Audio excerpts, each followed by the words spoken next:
یہ بات ہوگی کہ ان کے نبی ان کے آقا جلوہ افروز ہونے والے ہیں۔ اس سے بڑی خوشی کوئی نہیں، اس سے بڑی مسرت کوئی نہیں، اس سے بڑی فرحت کوئی نہیں، اس سے بڑھ کے سکون کوئی نہیں، اس سے بڑھ کے تسکین کوئی نہیں، اس سے بڑھ کے اطمینان کوئی نہیں۔ تو ہم اللہ کریم کے کروڑ شکر گزار ہیں کہ اس نے اپنا محبوب ہمیں عطا فرمایا۔ سب کچھ دیا ہے میرے رب نے، لیکن اسے احسان نہیں کہا۔ جب محمد دیے تو قرآن میں کہا میں نے احسان فرما دیا۔ لہذا اس نبی کے آنے پہ خوشی نہ منانا یہ احسان فراموشی ہے۔ تو زندہ قومیں احسان فراموش نہیں ہوتی، بلکہ وہ اپنے محسنوں کی بارگاہ میں سر جھکا دیا کرتے ہیں۔ اور ہمارے آقا بھی وہ ہیں جو انتہائی قدر شناس ہیں۔ اگر ہم محبت کرتے ہیں تو آقا اس محبت سے بڑھ کر عطا فرماتے ہیں۔ اسی حدیث مبارکہ سے آغاز کرنا چاہوں گا۔ راوی کہتے ہیں کہ نبی اکرم علیہ الصلوۃ والسلام مجلس میں تشریف فرما تھے، صحابہ کرام کا جمع وفیر تھا، بقا رسول اللہ صلی اللہ علیہ وسلم۔ اچانک آقا نے رونا شروع کر دیا، آقا کی آنکھوں سے آنسو بہنا شروع ہو گئے۔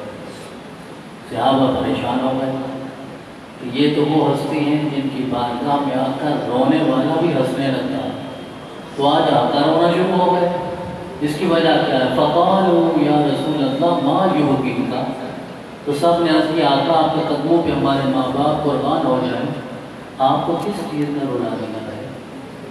ہم نے تو ہمیشہ آپ کو مسکراتے دیکھا ہے، ہم نے تو ہمیشہ آپ کے چہرے پہ تبسم رقص کرتے ہوئے دیکھا، آپ کو دیکھ کر ہمارے دلوں میں سکون نازل ہوتا، ہمارے دلوں پہ اور ہمارے چہروں پہ خوشیاں ظاہر ہونا شروع ہو جاتی ہیں، تو آپ کو کس چیز نے رولا دیا؟ تو آقا کریم نے ارشاد فرمایا واللہ اشتقت لاحبابی، اللہ کی عزت کی قسم میں اپنے محبوبوں سے ملنے کا مشتاق ہوں۔ رسول اللہ فرما رہے ہیں میں اپنے احباب سے، اپنے دوستوں سے جو محبت کے قابل ہیں، جو میرے بھی محبوب ہیں، ان کی ملاقات کا اشتیاق میرے اندر بڑھتا جا رہا ہے۔ اب سنیے صحابہ کا کیا آقا آوا لسنا احبابک یا رسول اللہ، میں اللہ کے رسول ہم آپ کے محبوب نہیں ہیں، آپ ہم سے محبت نہیں کرتے، یا ابو بکر آپ کے محبوب نہیں ہیں، یا عمر آپ کے محبوب نہیں ہیں، یا عثمان آپ کے محبوب نہیں ہیں۔ میرا خیال ہے جملے کی ترتیب میں بھی یہ کہنا ہی نہیں چاہیے کہ علی بھی آپ کے محبوب نہیں ہے، یہ جملے کی ترتیب بھی نہیں بنتی، تو کہا ہوگا یہ سعد بن ابی وقاص آپ کے محبوب نہیں ہیں، یہ سعید بن زید آپ کے محبوب نہیں ہیں، یہ طلحہ و زبیر آپ کے محبوب نہیں ہیں، یا عبید اللہ بن الجراح آپ کے محبوب نہیں ہیں، یہ سوال کیا ہوگا؟ تو میرا آقا نے ارشاد فرمایا لا انتم اصحابی ما انتم احبابی، آقا نے ارشاد فرمایا تم میرے صحابہ ہو، تم میرے محبوب نہیں ہو۔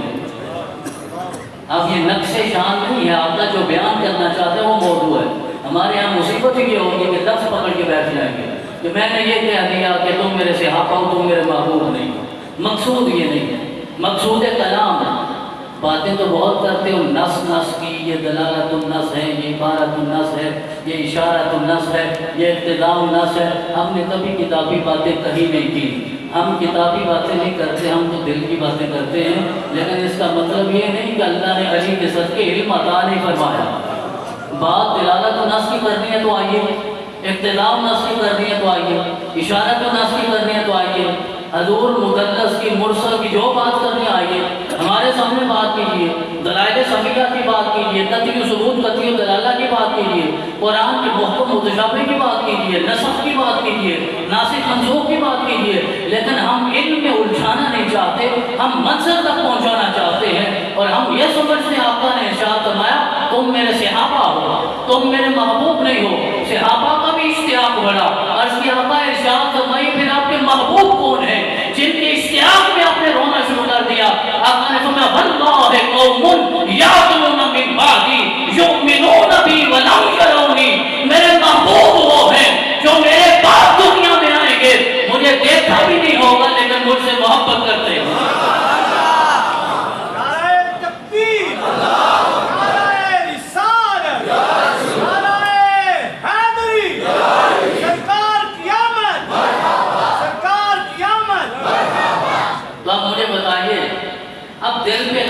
کے بتائیے، چھوڑیے راضی نے کیا لکھا، قرطبی نے کیا لکھا، تبری نے کیا لکھا، کہاں پڑھو گے؟ یہ تو مولوی صاحب مدرسے میں کوئی نہیں پڑھتے۔ جس دن بیضاوی کا پرچہ پاس ہو جاتا ہے اس کے بعد ساری زندگی کو بیضاوی نہیں کھولتا۔ یہ فراڈ اور کسی سے کیجیے گا۔ شرح تہذیب دوبارہ آپ نے کتنی بار پڑھی ہے؟ نخبۃ الفکر کی برکتانی آپ نے کتنی بار کی ہے؟ کون جا کے کتابوں کے صفحے پڑھتا رہے گا؟ ہم اتنا جانتے ہیں ہمارا محبوب وہ ہے جو بعد میں آنے والوں کو اپنی محبت عطا کرتا ہے، اور بعد میں آنے والوں پہ لازم ہے کہ میلاد کا چاند بعد میں کرے گا، مصطفیٰ کا ذکر پہلے۔ یہ تو آقا کی محبت کا قرض ہے ہم پہ، یہ کوئی احسان تو نہیں ہے، یہ بدعت کے قصے تو نہیں ہیں، یہ تو محبت کی داستانیں ہیں۔ اگر عقیدے میں عقیدت موجود نہ ہو تو عقیدہ کوئی معنی نہیں رکھتا۔ جب تک عقیدت کی آمیزش نہ ہو، لذت عقیدت نصیب نہ ہو تو عقیدہ کامل نہیں ہوتا۔ نماز عقیدہ ہے، روزہ عقیدہ ہے، زکوٰۃ عقیدہ ہے، حج عقیدہ ہے۔ وہ صحابی جو پیچھے نماز میں آتا ہے اور رسول اکرم کے بالکل پیچھے مصلی امامت کے پیچھے نماز پڑھنے کا موقع ملتا ہے، نہیں پڑھتے، کبھی دائیں کبھی بائیں۔ جیسے صحابی نے سوال کیا کہ پیچھے کھڑے ہوں تو ثواب زیادہ ملتا ہے، کہنا کہ ہم ثواب نہیں لینا چاہتے، میں تو چاہتا ہوں نماز رب کی پڑھوں، دیدار محمد رسول اللہ۔ اور میرے آقا تو اوقات سے بڑھ کے عطا فرمانے والے۔ سچی بات یہ ہے، ابو قحافہ کے بیٹے کی وہ اوقات نہ تھی جو میرے رسول نے صدیق اکبر کر دیا، خطاب کے بیٹے کی اوقات نہ تھی۔ میں اپنی بات نہیں کرتا، خطاب کے بیٹے سے پوچھئے، جب حج کر کے واپس آتے ہیں، امیر حج ہیں، امیر المومنین ہیں، مکہ کی اس وادی سے گزر رہے ہیں، جب کبھی اس وادی میں اونٹ چلایا کرتے تھے، رونا شروع کر دیا، پھرنا شروع کر دیا، ساتھیوں نے عرض کیا وہ عمر کیوں رو رہا ہے جس کا نام سن کے کیسرے روم پہ روتا ہے، کسرا عراق پہ روتا ہے، آپ نے کیوں رونا شروع کر دیا؟ کہنے لگے وہ منظر اپنے میں آ گیا ہے، جسے اونٹ چلانے کا سلیقہ نہیں آتا تھا، رب نے 22 لاکھ مربع میل کا حکمران بنا دیا۔ جناب عفان کے بیٹے کو عطا کیا، اور ہم کھلے دل کے ساتھ اس بات کو تسلیم کرتے ہیں، کوئی بھی زمانے میں محترم ہوا ہے تو نسبت مصطفیٰ سے محترم ہوا ہے، نبی اکرم کی ذات کے تعلق سے محترم ہوا ہے، قربت مصطفیٰ سے محترم ہوا ہے۔ جو جتنا مصطفیٰ کے قریب ہوتا جائے گا رب اس کا اعتبار اور اعتماد بڑھاتا چلا جائے گا۔ تو حضرات گرامی، رسول اکرم کو پھر اتنا عطا فرماتے ہیں کہ زید بن حارثہ کے والد یار غلام بن کے آئے تھے جناب خدیجہ کے پاس، لاؤ دکھاؤ ایسا آقا، او لادیاں والو، او سبور شریف والو، اور اولیاء بنیاں والو، دکھاؤ ایسا آقا جس کی بارگاہ میں کوئی غلام آئے وہ غلام نہیں رہنے دیتے، وہ اپنا بیٹا بنا دیتے۔ حوصلہ چاہیے، ظرف چاہیے، وسعت چاہیے، وہ تحمل کا درس چاہیے جو میرا رب خود عطا فرماتا ہے۔ اب حارثہ آ گئے، کہا محمد یہ میرا بیٹا ہے، مجھے واپس کر دیجئے، جو آپ قیمت لینا چاہتے ہیں لے لیجئے۔ آقا نے ارشاد فرمایا کہ محمد اس ہستی کا نام نہیں ہے جو لینے والی ہو، محمد وہ ہے جو عطا کرنے والی ہو۔ کا قیمتیں کہیں اور جا کے لگائیے گا، وہ اوقاس کے میلے میں قیمتیں لگانے والے دربار رسالت میں قیمتیں لگانے آ گئے۔ آقا نے فرمایا نہیں نہیں، وہ زید سامنے کھڑا ہے، وہ اس کا باپ کھڑا ہے، سارے صحابہ موجود ہیں۔ آقا نے فرمایا زید جاؤ، تمہارا باپ بلا رہا ہے۔ باپ نے واعظ کیا، باپ نے خطبہ دیا، باپ نے ترغیب دلائی، باپ نے اکسایا، کہا آ جاؤ، غلامی کی زندگی چھوڑو اور آزادی میں آ جاؤ، بادشاہی میں آ جاؤ، سرداری میں آ جاؤ۔ زید نے ہاتھ باندھ کے رسول اللہ کی بارگاہ میں کہا اس آزادی پہ، اس غلامی کو ترجیح دیتا ہوں جہاں صبح بھی محمد نظر آتے ہیں، شام بھی محمد نظر آتے ہیں۔ تو کیا میرے آقا نے پھر اتنا نہیں عطا فرمایا کہ زید کو پھر اپنے خاندان کا حصہ بنایا ہے؟ آقا نوازتے ہیں تو جو غریب نواز آقا ہو، یار ہم تو وہ عقیدت پسند ہیں وہ آقا تو وہ آقا رہے، ہم تو نائب رسول فی الہند کو بھی غریب نواز کہتے ہیں۔ رسول کی بات نہیں ہو رہی، نائب رسول فی الہند حضرت خواجہ معین الدین چشتی اجمیری رحمۃ اللہ علیہ، ہمارے لیے تو وہ بھی غریب نواز ہے۔ اور ایک ہندو جب وہاں حاضری دی اور کوئی کمزور ایمان والا مسلمان اسے جا کے روکتا ہے اور کہتا ہے یہ معین الدین تو ہمارے ہیں، ہندوؤں کا ان سے تعلق کیا ہے؟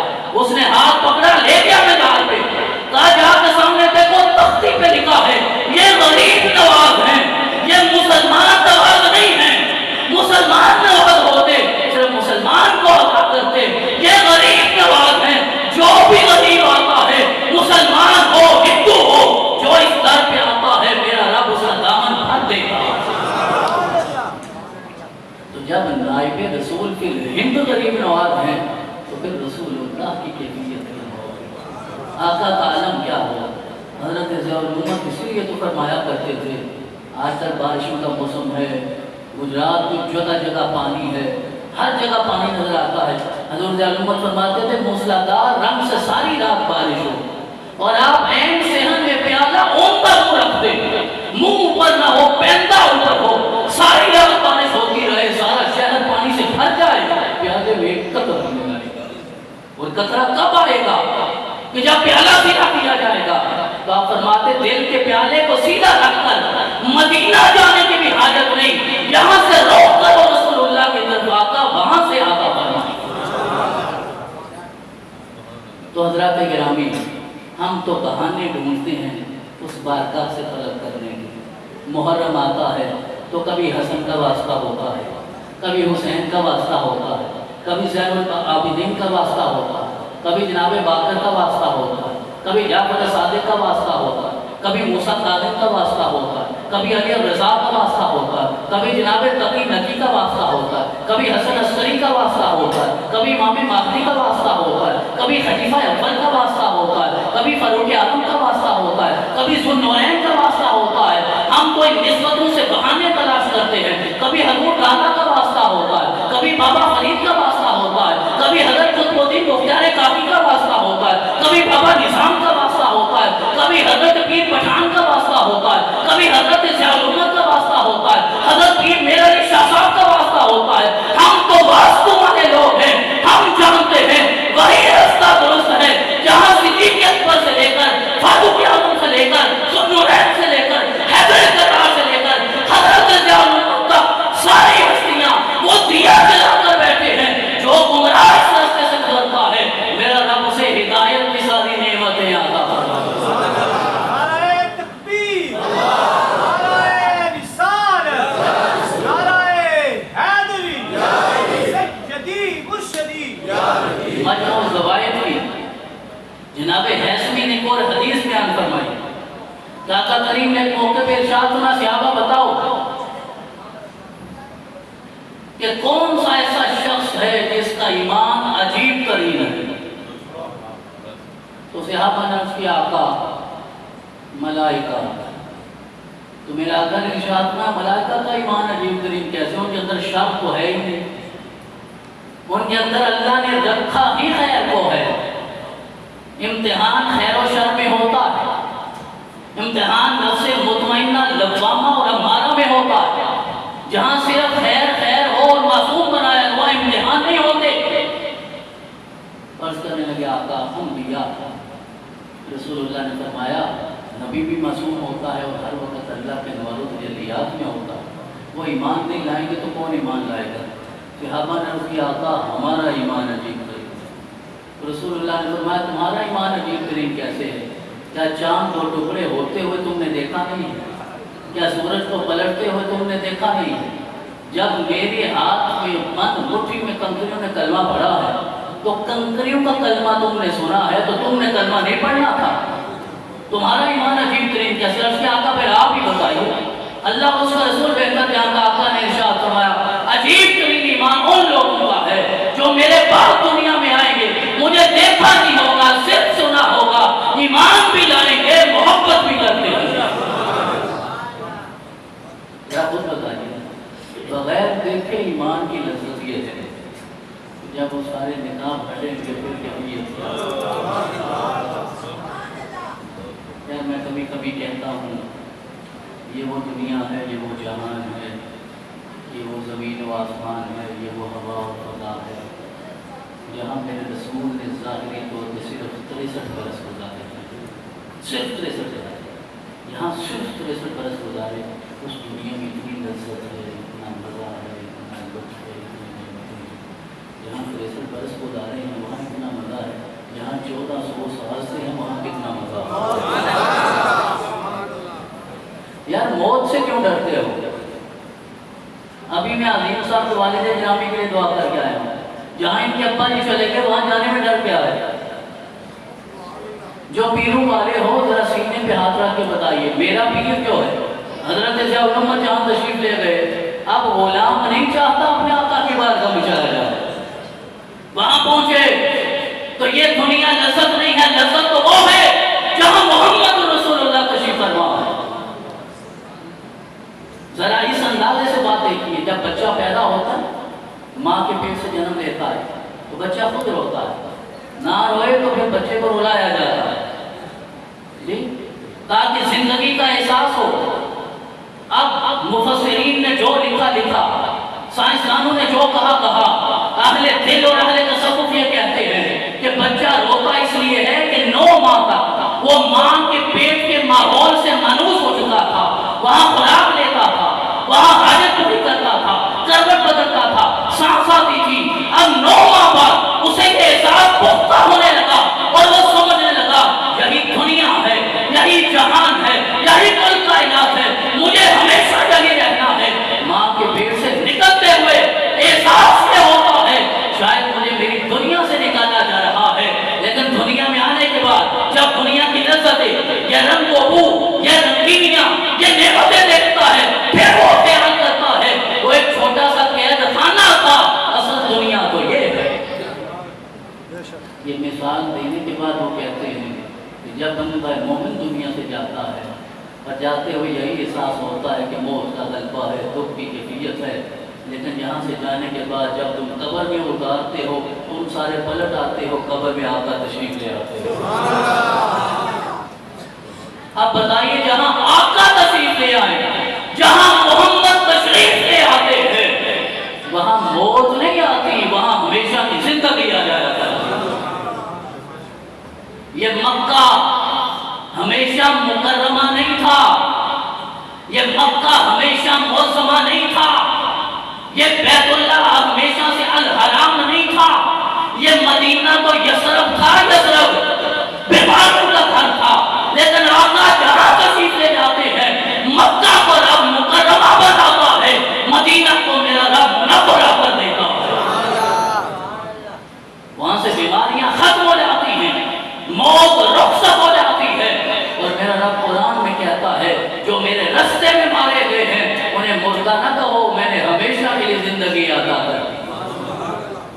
تو حضرات گرامی یہ تو چھوٹا سا قید خانہ ہے جس کی جستجو میں ہماری زندگی گزر رہی ہے، لیکن جب یہاں سے رخصت ہو گئے پھر وہاں جاؤ گے جس کی چوڑائی زمین و آسمان کے برابر ہے، عرضها السماوات والارض۔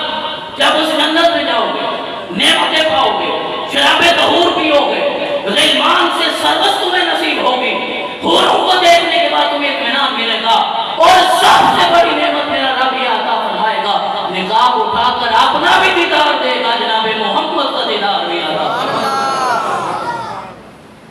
اب بتائیے کون سا غلام ہے جو اس لمحے تک نہیں پہنچنا چاہتا؟ تو آقا نے ارشاد فرمایا وہ لوگ آئیں گے، اب صحابہ یہ نہ سمجھ پائے یہ کیسے ہوتا ہے کہ بغیر دیکھے محبت ہو جاتی ہے، بغیر دیکھے محبت ہو جاتی ہے۔ محبت تو دیکھنے سے ہوتی ہے، ہاں کائنات کے ہر محبوب کو دیکھنے کے بعد محبت ہوتی ہے، اللہ کے محبوب کو دیکھنے کے بعد نہیں، اللہ نے خیال پیدا کیا ہے ساتھ محبت کی نعمت بھی عطا فرمائی۔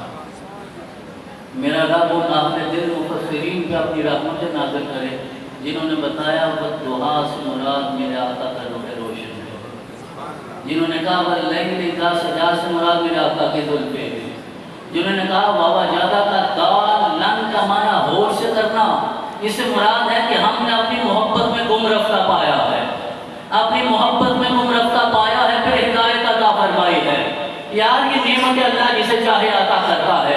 ہم ساری زندگی روایت کے علم میں گزارتے ہیں، کبھی اللہ سے درایت کا علم مانگیے، پھر میرا رب نقاب اٹھا کر تمہیں یہ سمجھائے گا کہ رسول اللہ کی ذات سامنے ہوگی، دیدار کرتے جاؤ گے، علم حاصل کرتے جاؤ گے۔ اب جو علم میرے رب نے نقاب اٹھا کے عطا فرمایا ہو، اب اس کے لیے دلیل میں کس کتاب سے آپ کی خدمت میں پیش کروں؟ کس نے لکھا ہے، کہاں لکھا ہے، کس کتاب میں لکھا ہے؟ بھئی اگر نہیں کسی نے لکھا تو ہم بات نہیں کر سکتے، لکھنے والے لکھ گئے تو پھر انسانیت بھی مکمل ہو جانی چاہیے تھی، پھر نیا جنم نہیں ہونا چاہیے تھا، نئی تخلیق نہیں ہونی چاہیے تھی، شعور کے دروازے بند ہو جانے چاہیے تھے، نئی بات نہیں کرنی چاہیے تھی۔ ہم میلاد منانے کے لیے کسی دلیل کے محتاج نہیں ہیں، بس محمد ہمارے محبوب ہیں، اور محبوب کی محبت میں ہم مرتے دم تک میلاد مناتے رہتے ہیں۔ دلائل کی دنیا میں بہت ساری باتیں ہیں کرنے والی، کیجیے۔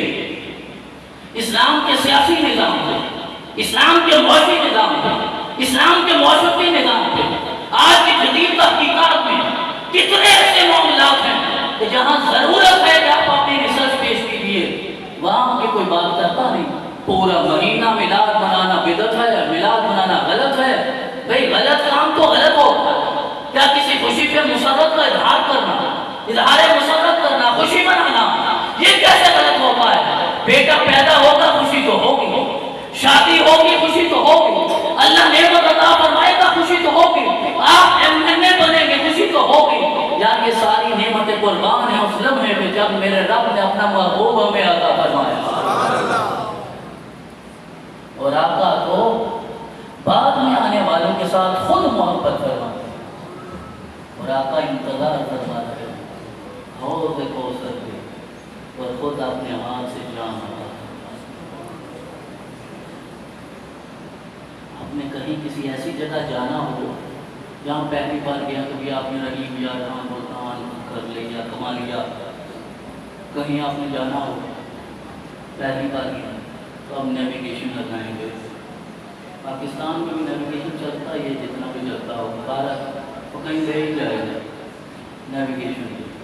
اس کا مطلب ہے جہاں منزل تک پہنچنے کا آپ کے پاس علم نہ ہو تو اس کے لیے پھر کوئی گائیڈ، کوئی ہادی، کوئی رہنما، کوئی مرشد چاہیے ہوتا ہے جو منزل تک پہنچا دیتا ہے۔ تم رسول اللہ تک پہنچنا چاہتے ہو تو پھر رسول اللہ تک تو وہی پہنچائے گا جسے اللہ نے رسول کا خون اور نور عطا فرمایا۔ تو ہم تو میلاد اس لیے کرتے ہیں آقا کی نگاہ کرم ہو جائے، نظر کرم ہو جائے، ہمارا کوئی جھگڑا نہیں۔ تو ارشاد فرمایا عجیب ترین ایمان جو ہے وہ ان لوگوں کا جو میرے بعد آئیں گے لیکن مجھ سے عشق کرتے ہوں گے، مجھ سے محبت کرتے ہوں گے۔ یار بغیر دیکھے اتنے دیوانے ہو، آئے نہ وہ لمحہ، اور کبھی میں دیکھوں کہ رسول اکرم کے چہرے سے جب نقاب ہٹیں گے تو ہمارا حال کیا ہوگا۔ رسول اکرم اور پھر جب آقا کے چہرے سے نقاب ہٹے گا تو پھر ہم انہیں بھی دیکھیں گے جو کہے کہ 12 ربیع الاول کو آقا کا میلاد نہیں ہوا تھا، آقا کی وفات ہوئی تھی۔ پھر دیجیے گا دلیل، ہمیں تو کوئی اعتراض نہیں ہے، پھر کھولیے گا کتابیں، پھر کہیے گا قرآن میں امام نے لکھا ہے، ہمیں تو کوئی اعتراض نہیں ہے۔ کبھی کہیں تو ہماری بھی سنی جائے گی، کبھی کہیں تو ہماری بھی مانی جائے گی۔ آج تو فتوے ہی فتوے ہیں، آج تو اتنی پابندیاں ہیں، بات کرنے کی اجازت نہیں۔ اللہ نے دنیا امتحان کے نظام پہ بنائی ہے، یہ ابتلا ہے، ابتلا ہے، یبلوکم ایکم احسن عملا، امتحان امتحان، دیکھتے ہیں امتحان میں کون کامیاب ہوتا ہے۔ ہم بھی بیٹھے ہیں کمرہ امتحان میں، ہم اپنا امتحان دے رہے ہیں، آپ اپنا امتحان دے رہے ہیں، سوال تو ایک ہی ہے، وہ حب مصطفیٰ کا سوال ہے، وہ حب مرتضیٰ کا سوال ہے، وہ حب حسنین کا سوال ہے، اہل بیت کی محبت کا سوال ہے۔ دیکھیں اس سوال کا جواب کیا کیا آتا ہے، اور قیامت والے دن ممتحن میرے آقا خود ہوں گے، پھر پتہ چلے گا نتیجہ کیا نکلتا ہے۔ تو اتنا اعلیٰ نسب والا محبوب اللہ نے ہمیں عطا فرمایا۔ رسول اللہ نے خود ارشاد فرمایا کہ لوگو ان اللہ جعل الخلق فجعلنی فی خیرہم فرقۃ، کہ اللہ تعالیٰ نے ساری مخلوقات کو پیدا فرمایا اور ساری مخلوقات میں سے جو اعلیٰ ترین گروہ تھا وہ مجھے عطا فرمایا۔ پھر اللہ نے سارے قبائل بنائے، جو بہترین قبیلہ تھا اس میں مجھے رکھا، پھر اس قبیلے میں اللہ نے سارے گھر بنائے، جو سب سے بہترین گھر تھا اللہ نے اس میں مجھے رکھا۔ لوگوں یاد رکھو، نسب کے اعتبار سے بھی، حسب کے اعتبار سے بھی، اپنی تخلیق کے اعتبار سے بھی اللہ نے افضل ترین مجھے محمد رسول اللہ کو بنایا۔ آقا سے اعلیٰ، آقا سے افضل، آقا سے برتر۔ ہم کائنات میں صرف خدا کو جانتے ہیں۔ پتہ نہیں میری باتیں آپ کے اوپر سے گزرتی ہیں۔ آقا سے اعلیٰ، آقا سے افضل، آقا سے برتر، آقا سے اشرف، آقا سے معتبر، آقا سے مستند، کائنات میں صرف خدا ہے۔ خدا کے سوا محمد سے معتبر کوئی نہیں ہے۔ جب اتنا معتبر محبوب تمہیں مل گیا ہے تو ذرا اس کے قریب آئیے، جیسے قدموں میں پہنچو گے آقا اپنے رب کی بارگاہ تک پہنچا دے۔ یہ بات میں کئی بار کہہ چکا ہوں، غلام وہ سب یہاں یہ بات نہیں، یہ ویسے میں نے کہا، یہ بات میں کئی بار کہہ چکا ہوں۔ احمد شاہ صاحب ایک صوفی آدمی ہیں، اللہ نے انہیں تصوف کی نعمت عطا کی ہے۔ حضرات گرامی، آج زمانہ وہ ہے جہاں لوگ یہ کہتے ہیں کہ بابے تو شے ہی کوئی نہیں، تو نہیں ہوں گے، ہمیں تو کوئی اعتراض نہیں، کسی کا بابا کوئی شے نہیں ہوگا، ہمارا بابا تو سب کچھ ہے۔ اب مجھے آج کوئی یہ تو نہ کہے کہ تیرا بابا کوئی شے نہیں ہے، بھئی آپ کا بابا نہیں ہوگا، ہمارا بابا تو ہے۔ قرآن نے کہا قد افلح المؤمنون الذین والذین هم عن اللغو معرضون والذین هم للزکاة فاعلون والذین هم لفروجهم حافظون الا على ازواجهم او ما ملكت ايمانهم فانهم غير ملومين فمن ابتغى وراء ذلك فاولئك هم العادون والذین هم لاماناتهم وعهدهم راعون والذین هم على صلواتهم يحافظون اولئك هم الوارثون الذین یرثون الفردوس۔ کہا کہ جو میرا حقیقی بندہ ہے، جو بابا کا درجہ اختیار کرتا ہے، وہ نماز پڑھتا ہے، روزہ رکھتا ہے، زکات دیتا ہے، عفائے عہد کرتا ہے، حفظ فروض کرتا ہے، وہ عام بندہ نہیں ہے، اللہ نے اسے جنت الفردوس کا وارث بنا دیا۔ نعرہ تکبیر، نعرہ رسالت، جشن عید میلاد النبی، عظمت و شان مصطفیٰ، جنت الفردوس کا وارث بنا دیا۔ یہ میرے دادا جنت کے وارث ہیں، یہ بابا فرید جنت کے وارث ہیں، یہ غریب نواز جنت کے وارث ہیں۔ قرآن نے کہا، میں نہیں کہہ رہا، قرآن کہتا ہے، چلے قرآن بھی نہیں کہتا، عبد الرحمان صاحب قرآن بھی نہیں کہتا، زبور کہتی ہے۔ وَلَقَدْ كَتَبْنَا فِي الزَّبُورِ من بعد الذکر ان الارض یرثها عبادی الصالحون۔ اللہ نے قرآن سے پہلے زبور میں فیصلہ کر دیا ہے، جو بھی بابا آئے گا اللہ نے اسے ساری زمین کا وارث بنا دیا۔ تو بابا نظام ہوں، بابا فرید ہوں، کوئی بھی بابا ہے، جنہیں بابا بننا سوکھا کام نہیں ہے۔ بابا تلاش کیجئے، یہ جو دیواروں پہ بابے لکھے ہوتے ہیں وہ نہیں بابا ہوتا، جو عامل آپ کو کہیں اور پہنچا دیتا ہے وہ بابا نہیں ہے۔ یہ بنگالی بابا اور فلانا بابا، ان بابوں کی بات نہیں ہو رہی، جن کی تہجد بھی قضا نہیں ہوتی۔ ایک بابا کا قصہ سنیے، نام ہے حضرت خواجہ باقی باللہ، سلسلہ نقش نقشبندیہ سے ہیں۔ آپ کے خادم نے عرض کیا حضرت انسان تو فانی ہوتا ہے، آپ باقی کیسے ہو گئے؟ باقی سارے فنا ہو گئے اور آپ ہمارے پاپا جی باقی ہو گئے، یہ سمجھائیے آپ کیسے باقی ہوئے؟ آپ نے فرمایا میں نہیں سمجھاؤں گا، جو میرا جنازہ پڑھائے گا اسے پوچھ لے۔